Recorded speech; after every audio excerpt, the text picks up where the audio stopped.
पटना से निकली एक रिपोर्ट ने पूरे राजनीतिक माहौल को हिलाकर रख दिया है। बिहार चुनाव के बीच में सामने आई ये स्टोरी सिर्फ एक स्कैंडल नहीं बल्कि उस गंदगी की झलक है जो सियासत की सतह के नीचे सालों से पल रही थी। दैनिक भास्कर की इन्वेस्टिगेटिव रिपोर्ट में जो दावा किया गया है उसने हर पार्टी और हर नेता को सवालों के घेरे में लाकर खड़ा है। रिपोर्ट में साफ कहा गया है कि बिहार और झारखंड को जोड़ने वाला एक ऐसा नेटवर्क काम कर रहा था जो गर्ल्स हॉस्टल, स्पा सेंटर और कुछ महिला नेताओं के जरिए नेताओं और वीआईपी लोगों तक लड़कियां पहुंचाता था। ये रिपोर्ट जितनी चौंकाने वाली है उतनी ही डराने वाली भी, क्योंकि इसमें यह कहा गया है कि इस पूरे खेल की जानकारी कई नेताओं को थी, लेकिन किसी में सवाल पूछने की हिम्मत नहीं। नमस्कार, मैं निशा आपके साथ और आप देख रहे हैं।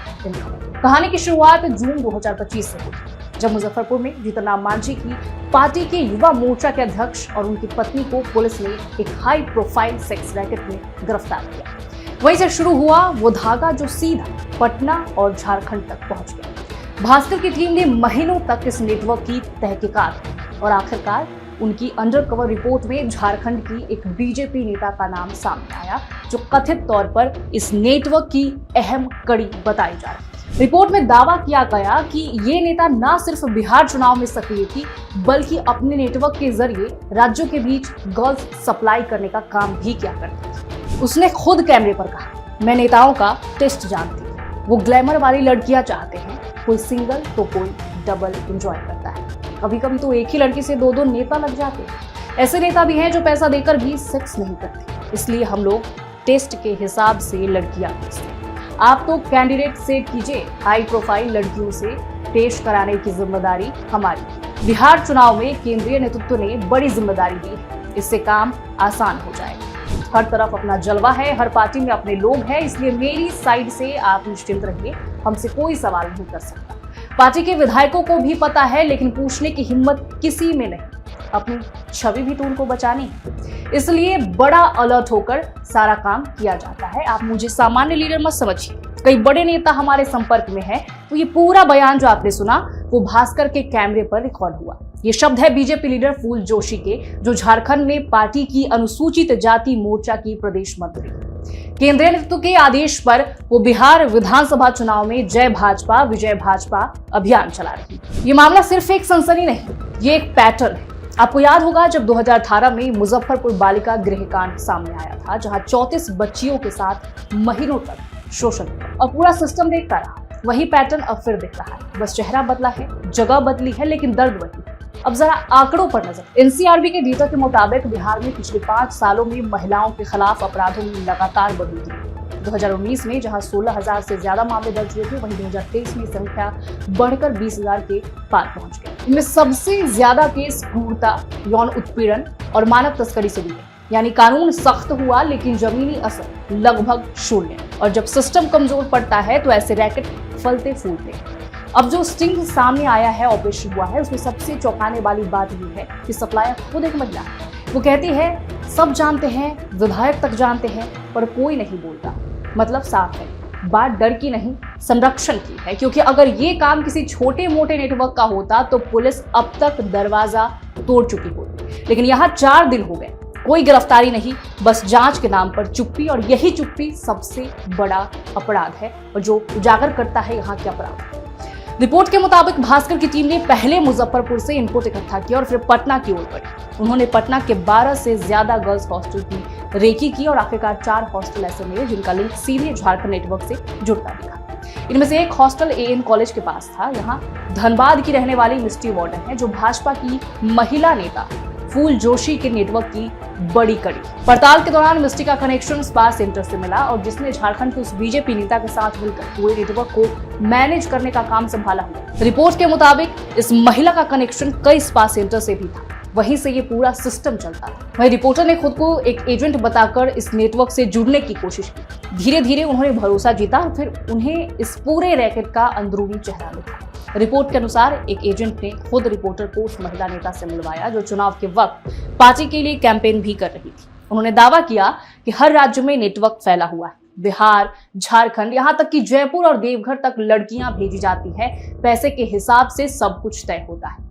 बातचीत के दौरान उसने ये भी कहा कि नेता लोग अब खुद फोन नहीं करते, हम ही सब कुछ अरेंज करते हैं। रिपोर्टर के सामने ही एक बातचीत रिकॉर्ड हुई जिसमें यह तय हुआ कि किसी नेता के लिए एक बार में 2-2 लड़कियां भेजी जाएंगी। रिपोर्ट के मुताबिक एजेंट्स ने कहा कि कुछ मामलों में तो एक ही लड़की को 2 अलग अलग नेताओं के पास एक ही दिन में भेजा गया। सब कुछ पैकेज डील की तरह चलता था। दिन और रात के हिसाब से रेट तय होते थे। कोई अगर ज्यादा पैसा दे तो उसकी स्पेशल डिमांड भी पूरी की जाती थी। इन बातचीतों के दौरान 12 से ज्यादा लड़कियां वीडियो कॉल पर दिखाई दी। उनसे यह भी पूछा गया कि नेताओं को खुश करने के लिए क्या करेंगे, और उन्होंने खुलेआम जवाब भी दिया कि हमें सब पता है, हम पहले भी काम कर चुकी है। भास्कर की रिपोर्ट में यह भी कहा गया है कि इस नेटवर्क की सुरक्षा के लिए पटना के गर्ल्स हॉस्टल का इस्तेमाल किया जा रहा है। हॉस्टल वार्डन खुद कह रही थी कि सब मेरी निगरानी में रहेगा, किसी को चिंता करने की जरूरत नहीं। यानी लड़कियों को वहीं ठहराया जाता था और वहीं से उन्हें नेताओं के ठिकानों तक भेजा जाता था। मोबाइल पर 70 से ज्यादा लड़कियों की फोटो और उनकी प्रोफाइल शेयर की गई।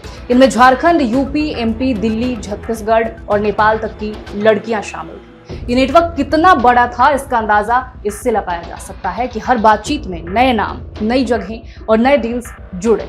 रिपोर्ट में तो ये भी सामने आया कि महिला नेता खुद कहती हैं, हमसे कोई सवाल नहीं करता, बड़े बड़े नेताओं से संपर्क। यही लाइन पूरे सिस्टम की असलियत खोल देती है, क्योंकि इसका मतलब है कि अगर कोई महिला नेता इस तरह का नेटवर्क चलाती भी है तो उससे कोई पूछताछ नहीं करता, क्योंकि उसके पीछे सत्ता है और संरक्षण।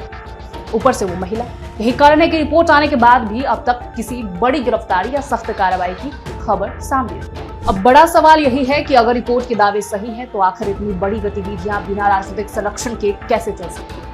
क्या प्रशासन, पुलिस और एजेंसियों को इस बारे में कोई भनक नहीं थी, या फिर सबको सब पता था लेकिन सब चुप थे? क्योंकि शामिल होने वालों में बड़े नाम थे। बिहार में पहले भी बालिका गृह कांड जैसा मामला सामने आया था जिसने पूरे देश को झकझोर दिया था और कई बड़े नाम सामने आए थे, लेकिन तब भी यही हुआ।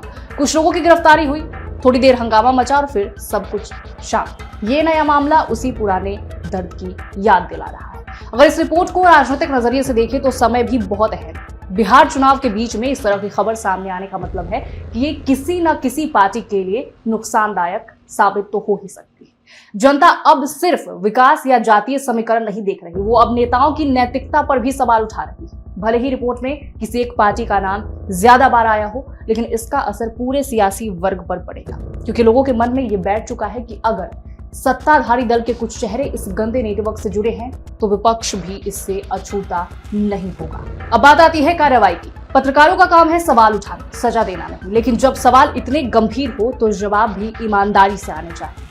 इस मामले में राज्य सरकार और पुलिस को तुरंत एक स्वतंत्र जांच टीम बनानी चाहिए। हॉस्टल की पूरी जांच, वार्डन की वेरिफिकेशन और स्पा सेंटरों की छानबीन जरूरी है, क्योंकि ये सिर्फ एक रैकेट नहीं बल्कि उन लड़कियों की जिंदगी का सवाल है जिन्हें लालच, मजबूरी या डर के कारण इस्तेमाल किया जा रहा है। एक और बात जो इस रिपोर्ट में साफ होती है वो ये कि सत्ता में बैठे लोगों के पास जवाबदेही का डर खत्म हो गया है। जब कोई कहे कि मुझसे सवाल पूछने की हिम्मत किसी में भी नहीं, तो ये सिर्फ व्यक्तिगत अहंकार नहीं बल्कि लोकतंत्र पर चोट भी है। ऐसे मामलों में सबसे पहले पार्टी स्तर पर कार्रवाई होनी चाहिए। कोई भी नेता या पदाधिकारी अगर इस तरह से नेटवर्क से जुड़ा पाया जाए तो उसकी सदस्यता तत्काल रद्द हो, तभी जनता का भरोसा लौटेगा। इस पूरे मामले से एक बड़ा सवाल फिर उठता है, क्या राजनीति में अब सब कुछ जायज हो गया है? क्या वोट, प्रचार और सत्ता के खेल में नैतिकता का कोई मतलब नहीं रह गया? और अगर ये रिपोर्ट सच है तो फिर चुनावी मैदान में घूम रहे हर नारे, हर वादे और हर भाषण की असलियत पर शक होना स्वाभाविक है। अंत में बस इतना ही कहना होगा कि ये रिपोर्ट चाहे किसी पार्टी के लिए असुविधाजनक हो, लेकिन इसके जरिए जो सच्चाई सामने आई है वो बिहार की राजनीति के लिए आईना है। अगर जांच निष्पक्ष हुई और सच्चाई बाहर आई तो शायद कुछ बदलाव की शुरुआत होगी, लेकिन अगर ये मामला भी बाकी स्कैंडलों की तरह दबा दिए गए तो आने वाले वक्त में कोई भी लड़की या नागरिक राजनीति पर भरोसा नहीं करेगा। तो यही सबसे बड़ा नुकसान होगा राजनीतिक पार्टियों के लिए, क्योंकि लोकतंत्र की असली ताकत भरोसे में है। जब भरोसा ही खत्म हो जाए तो फिर वोट सिर्फ एक रस्म बनकर रह जाती है। और बहरहाल हम सभी जानते हैं कि इस वक्त पे जितनी भी राजनीतिक पार्टियां हैं वो महिलाओं को साधने की पूरी कोशिश में है। और इस बार जो है महिलाओं का वोटिंग प्रतिशत भी अभी जो सामने आया वो काफी बेहतर था। ऐसे में महिलाएं अगर मैदान में हैं और इस दौरान महिलाओं से वादे किए जा रहे हैं, उनकी सुरक्षा के वादे किए जा रहे हैं, उनकी शिक्षा के वादे किए जा रहे हैं और इस तरह के स्कैंडल सामने आ रहे हैं जिसमें नेता ही लिप्त हैं, तब तो विश्वास उठना लाजमी है। और ऐसे में सत्ता परिवर्तन से कोई नहीं रोक सकता। हालांकि देखने वाली बात होगी कि अब इस मामले में आगे प्रशासन क्या कुछ करती है। हालांकि इस पर आपके विचार क्या है, कमेंट में जरूर रखिएगा। फिलहाल के लिए मुझे दीजिए इजाजत, नमस्कार।